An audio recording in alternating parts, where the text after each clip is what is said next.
丰富多样的客家文化当中，前10年呢就是客家料理。客家电视台第9月初一起始会推出全新的料理节目《食材料理榜》，邀请大家向下来点出做出的厨艺，对北上都有名的人，还请到有名的厨师来教创新的客家菜，还会留包含了很多年来的生活经验、客家料理的文化同精神传承下去。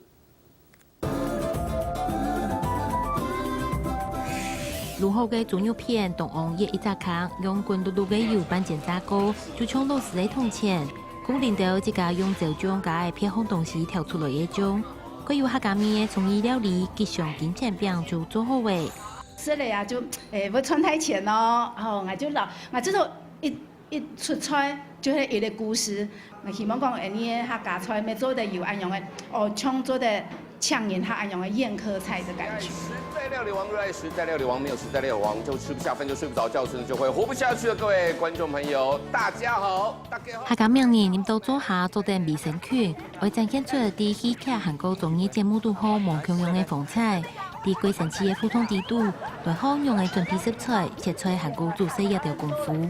還有請貴有名嘅主廚來展現當地嘅好廚藝，結合客家元素來想出創意料理，為客家菜變到韓國上癮。 俺们提供也要師傅很厲害啊！佢客家雖然簡單嘅東西，變來變去變到講很好食吧。一般你講客家炒牛，冇想到講叫啲客家炒牛好聽飯，之後都向下變咗客家炒牛包飯。哦，其實你當我神咧，冇想都冇想到。大家做得好多動作冇強嘅客家料理，就係客家新料理之外，喺做啲看到大家吼，從因大波幫大家始終強下度，做啲快樂強下嚟做新料理嘅一種嘅感覺。我希望我啲魔術話，呢啲係做唔創意嘅。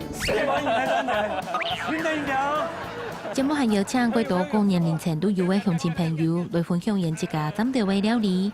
我間全台灣各地一定陣嘅食譜稍稍出來，強用嘅菜色，現在冇強用嘅人來做出，有嘅全新有貴上年嘅風味，未展現出美品好滋味背後豐富嘅文化內涵，韓國感動人嘅生活記憶。